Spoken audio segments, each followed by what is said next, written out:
ప్రధాన వార్తలకు పోయినట్లయితే మళ్ళీ గ్రూప్ 2 వాయిదా. ఏది ఏమైనా తెలంగాణ రాష్ట్రాన్ని సాధించుకున్న తర్వాత నిరుద్యోగులందరూ కూడా ఉద్యోగ కల్పన జరుగుతుందని, అలాగే తెలంగాణ ఉద్యమమే కేవలం నిధులు నియామకాలు కోసం అని చెప్పేసి నిధులు నియామకాల కోసం అని చెప్పేసి మీ అందరికీ తెలిసిందే. మరి అందులో నియామకాలు అనేవి జరగకుండా బీఆర్ఎస్ ప్రభుత్వం జాప్యం చేయడాన్ని నిరసిస్తూ ఎంతోమంది నిరుద్యోగులు రోడ్ల మీదకి వచ్చి ఈరోజు బీఆర్ఎస్ ప్రభుత్వాన్ని పడగొట్టి కాంగ్రెస్ ప్రభుత్వాన్ని గద్దెనెక్కించడం జరిగింది. మరి కాంగ్రెస్ ప్రభుత్వం వచ్చిన తర్వాత నిరుద్యోగులకి మేము అండగా ఉంటాము, మేము అధికారంలోకి రాగానే టీఎస్పీఎస్సీని ప్రక్షాళన చేసి వెంటనే నిరుద్యోగులకి ఉద్యోగాలు వేసేటువంటి ప్రయత్నం చేస్తామని చెప్పేసి ఆనాడు ఎలక్షన్ సందర్భంగా ఎన్నో ముచ్చట్లు చెప్పారు.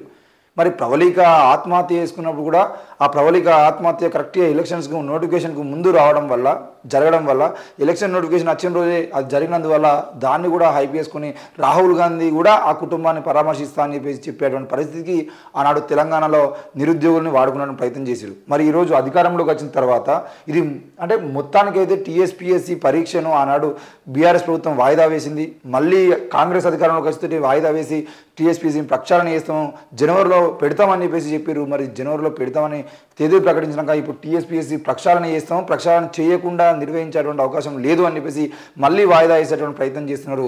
ఇక్కడ మనం గుర్తుపెట్టుకోవాల్సిన విషయం ఏంటంటే తప్పకుండా టీఎస్పీఎస్సీని ప్రక్షాళన చేయాల్సిందే. ప్రక్షాళన చేయడమే కాదు, ఇంతకుముందు బీఆర్ఎస్ ప్రభుత్వంలో ఉన్నప్పుడు బీఆర్ఎస్ ప్రభుత్వంలో ఎవరైతే పేపర్ లీకేజ్కి పాల్పడ్డారో ఆ పేపర్ లీకేజ్ విషయంలో ఎవరెవరు అందులో ఇన్వాల్వ్ అయినారో వాళ్ళందరినీ తప్పకుండా జైలు పంపించాల్సిన అవసరం కాంగ్రెస్ ప్రభుత్వం మీద ఉంది. దానితో పాటు నష్టపరిహారం కూడా ఆ అప్లికేషన్ చేసుకున్న వాళ్ళందరికీ నష్టపరిహారం చెల్లించాలి. ఎందుకంటే గ్రూప్ 2 మొదటిసారి వాయిదా వేసినప్పుడు కేటీఆర్ గారు మాట్లాడుతూ వీళ్ళందరూ ప్రిపేర్ కావడానికి నేను ఉచిత మెటీరియల్ ఇస్తాను, అవసరమైతే ఈ 3 నెలల పాటు 4 నెలల పాటు జరిగేటువంటి వీళ్ళు కోచింగ్ తీసుకుంటే ఆ కోచింగ్ ఫీజులు కూడా మేము ఉచితంగా కోచింగ్ ఇచ్చేటువంటి ప్రయత్నం చేస్తామని చెప్పి కూడా కేటీఆర్ మాట్లాడింది. మరి కేటీఆర్ మాట్లాడినప్పుడు ఇప్పుడు గ్రూప్ 2 మళ్ళీ వాయిదా పడ్డది.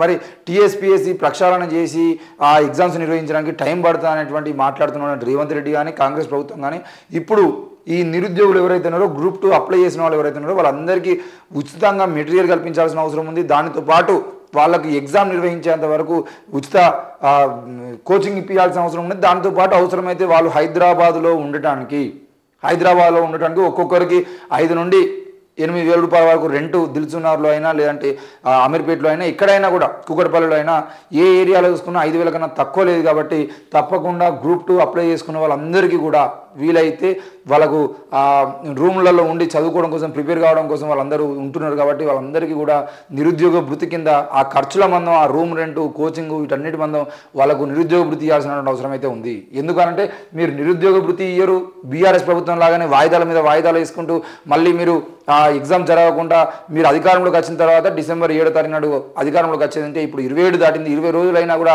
దాని మీద ఇప్పటికీ ఒక సరైన నిర్ణయం తీసుకున్నది లేదు. మరి టీఎస్పీఎస్సీలో ఆనాడు ఎవరు నిర్లక్ష్యం వహించారు, ఎవరి వల్ల పేపర్ లీకేజ్ అయింది అనేది ఈ 20 రోజుల్లో కనీసం ఎంక్వైరీ చేయడం కానీ వాటన్నిటిని తీసుకుపోయి ఈ సబ్మిట్ చేయడం కానీ, మీరు కాంగ్రెస్ ప్రభుత్వం రాగానే అసెంబ్లీలో అధికారం చేపట్టగానే 9 రోజులలోనే వెంటనే కాంగ్రెస్ ప్రభుత్వం బీఆర్ఎస్ ప్రభుత్వ పాలన మీద శ్వేతపత్రం విడుదల చేసింది కదా. మరి ఆ శ్వేతపత్రం విడుదల చేయడానికి మీకు వారం రోజుల సమయం సరిపోయింది. ఈరోజు నిరుద్యోగులకు సంబంధించినటువంటి విషయంలో, అన్యాయం చేసినటువంటి విషయంలో, అక్రమాలు జరిగినటువంటి విషయంలో ఎందుకు మీకు 20 రోజుల సమయం పట్టింది? ఈ విషయంలో కదా మీరు ముందుగా శ్వేతపత్రం విడుదల చేయాల్సింది. ఈ విషయంలో కదా ముందుగా ఎంక్వైరీ చేసి ఎవరో తప్పు చేసినా వాళ్ళందరినీ జైల్లో వేయాల్సింది. మరి ఈ విషయం పట్టించుకోకుండా శ్వేతపత్రం పేరుతోని అసెంబ్లీలో ఒక డ్రామా వేసి అసెంబ్లీలో ప్రజా సమస్యల గురించి మాట్లాడకుండా మీరు అధికార పక్షము ప్రతిపక్షము అని చెప్పేసి మిమ్మల్ని మీరు తిట్టుకునేటువంటి ప్రయత్నం చేయడము, ప్రతిపక్షమే అధికార పక్షంలాగా కౌంటర్లు ఇవ్వడము, ఈ రెండు కొట్టుకుంటా ఉంటే బీజేపీ ఎమ్మెల్యేలు అలా కూర్చొని సినిమా చూడడం, ఇది కాదు కదా అసెంబ్లీలో ప్రజలు కోరుకున్నది. మార్పు కోరుకున్నారు. మార్పు అనేది ముఖ్యంగా నిరుద్యోగులు కోరుకున్నారు. మరి నిరుద్యోగులు కోరుకున్నటువంటి తెలంగాణలో ఈరోజు టీఎస్పీఎస్సీ అంటే ఏంటి తేదీని తర్వాత ప్రకటిస్తాము, కొత్త బోర్డు ఏర్పడిన అనంతరం షెడ్యూల్ విడుదల చేస్తాము అని చెప్పేసి మాట్లాడుతున్నాం. అంటే కొత్త బోర్డు పెట్టడానికి మీకు ఎన్ని రోజులు టైం పడుతుంది? ఎన్ని రోజుల తర్వాత మళ్ళీ మార్చిలో ఎలక్షన్స్, లోక్సభ ఎలక్షన్స్ ఉంటాయి అని చెప్పేసి నిన్ననే కిషన్ రెడ్డి గారు చెప్పడం జరిగింది. కేంద్రంలో కూడా పావులు కదుపుతున్నట్టు తెలుస్తుంది. అమిత్ షా కూడా రావడము, అమిత్ షా కూడా ఇక్కడ రాజకీయ పరిణామాలు చూస్తూ ఉండడం, ఆయన ఇన్ఛార్జిగా తీసుకున్న క్రమంలో మార్చిలో ఎలక్షన్ జరుగుతాయని అందరికీ తెలిసిపోతుంది. మరి ఇదే కాంగ్రెస్ ప్రభుత్వము రైతు బంధుకు సంబంధించిన విషయంలో కానీ, దళిత బంధుకు సంబంధించిన విషయంలో కానీ ఆ బీఆర్ఎస్ ప్రభుత్వం మీద చేసినటువంటి నింద ఏంది అని అంటే, మీరు ఎలక్షన్ కోడ్ వరకు ఎందుకు ఆగిర్రు, ఎలక్షన్ కోడ్ వరకు ఆగి ఈరోజు రైతు బంధుకు సంబంధించిన విషయంలో మేమే అడ్డుకున్నాం అని చెప్పేసి మాట్లాడడం సరైంది కాదు. ఎలక్షన్స్ ముందు నోటిఫికేషన్ రాకముందు మీరు ఏం పని చేసిరు అని చెప్పేసి మాట్లాడారు. మరి ఇప్పుడు కాంగ్రెస్ ప్రభుత్వం కూడా మార్చిలో ఎలక్షన్ జరుగుతాయి అంటే ఫిబ్రవరిలో, లేదంటే మార్చి స్టార్టింగ్లోనో ఫిబ్రవరిలోనో ఎలక్షన్ కోడ్ అమలులోకి వచ్చినటువంటి అవకాశం ఉంటుంది. మరి ఎలక్షన్ కోడ్ అమల్లోకి వచ్చినప్పుడు ఈ గ్రూప్ 2 మీరు నోటిఫికేషన్ విడుదల చేయడానికి అవకాశం లేదు. మరి జనవరి ఫిబ్రవరి లోపు అంటే ఈ 30-40 రోజులలో మీరు నోటిఫికేషన్ వేస్తారా, అంటే ఎగ్జామ్ నిర్వహిస్తారా, లేదంటే ఎలక్షన్స్ అయిపోయిన తర్వాత నిర్వహించేటువంటి అవకాశం ఉంటుందా? ఈ విషయంలో మీరు చేస్తున్న రాజకీయ కుట్రలేందనే విషయం మీద కూడా ఒక క్లారిటీ ఇవ్వాల్సిన అవసరం ఉన్నది. లేకపోతే ఈ గ్రూప్ 2 అనేది మేము నిర్వహించడానికి ఇంకో టైం పడుతుంది అని చెప్తే ఆ నిరుద్యోగులు సైతం ఇప్పుడు అన్ని పనులు మానేసుకొని కనీసం ఉపాధి పనులకు కూడా పోకుండా తిండి లేకుండా వాళ్ళు ఉపవాసం ఉంటూ ఈరోజు గ్రూప్ 2 ప్రిపేర్ అవుతున్నారు. మరి వాళ్ళకు సమయం చెబితే 3 నెలలు పడుతుంది, 6 నెలలు పడుతుంది అంటే వాళ్ళు కూలి చేసుకొని బతుకైనా నేర్చుకుంటారు.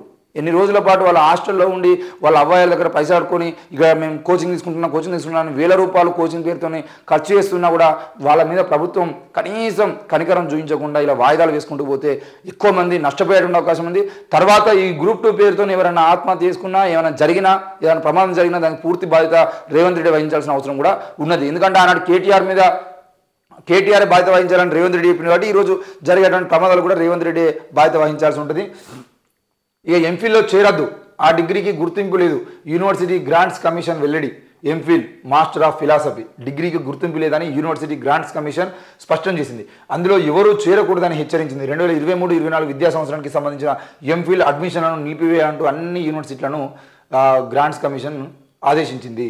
ఏది ఏమైనా ఎంఫిల్ అనేది ఇంతకు ముందు రోజుల్లో, ఇప్పుడు పిహెచ్డి చేస్తే ఏ రకమైనటువంటి విలువ ఉంటుందో అంతకుముందు ఎంఫిల్ చేసిన నేను అంటే పెద్ద పెద్ద పోస్టులు అంటే ఉపాధ్యాయులకు సంబంధించిన పోస్టులో కానీ మిగతా వాటిలో కానీ ఎంఫిల్ చేసిన లేదంటే అట్లా ఆ ఎంఫిల్ అనే దాన్ని చెప్పుకోవడానికి వాళ్ళు గొప్ప చెప్పుకునేటువంటి అవకాశం ఉంది. ఇప్పటికీ ప్రపంచంలో చాలా దేశాల్లో ఎంఫిల్ గొప్పగా నడుస్తున్నప్పటికీ కూడా ఇప్పుడు మన ఇండియాలో మాత్రం ఎంఫిల్ను తీసేసిన పరిస్థితి చేస్తున్నారు. ఆ grants commission, university grants commission ఏదైతే ఉందో అది కేవలం విద్యకు ఈ ఎంఫిల్ విషయంలోనే కాను చాలా కోర్సులని ఎవరికి తెలియకుండా అన్ని యూనివర్సిటీలో ఎన్నో కోర్సులను తీసేస్తుంది. ఎగ్జాంపుల్ కాకతీయ యూనివర్సిటీలో SDLC కింద ఉన్నటువంటి బ్రాంచ్లో సైకాలజీ డిపార్ట్మెంట్ సంబంధించిన విషయంలో సైకాలజీలో ఎక్కువ మంది చేరుతున్నారు.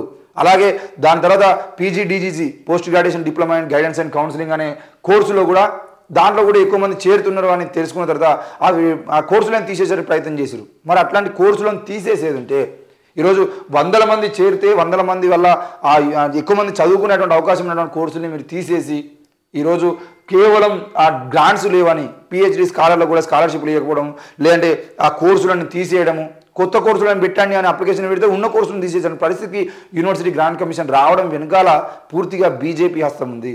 విద్యను భ్రష్టు పట్టించేటువంటి ప్రయత్నం చేస్తున్నటువంటి బీజేపీ ఈరోజు యూనివర్సిటీలలో, ప్రభుత్వ యూనివర్సిటీలలో అన్ని కోర్సులను తీసేసి ప్రైవేట్ యూనివర్సిటీలలో మాత్రం వాటికి అవకాశాలు ఇస్తే ఎక్కువ మంది ప్రైవేట్ యూనివర్సిటీలకు పోతారు. కొత్త కోర్సులకు ప్రైవేట్ యూనివర్సిటీలలో వాళ్ళు దారులు తెరుస్తూ ఉంటే ఎక్కువ ప్రభుత్వ యూనివర్సిటీలలో అది లేకపోవడం వల్ల వీళ్ళు ప్రైవేట్ యూనివర్సిటీకి పోవాలనే ఆలోచనతో ఈరోజు ప్రభుత్వ యూనివర్సిటీలను భ్రష్టు పట్టించడానికి ప్రయత్నం చేస్తున్నారు. అసలు ప్రభుత్వ యూనివర్సిటీలకు నిధులు మంజూరు చేయడమే పక్కన పెట్టేసి ఈరోజు ఉన్న కోర్సులను కూడా తీసేసేయడం అనేది పూర్తిగా వీళ్ళు ప్రైవేట్ యూనివర్సిటీ కోసం చేస్తున్న పనే తప్ప వేరే ఏమీ లేదు అని కూడా మనం అర్థం చేసుకోవచ్చు.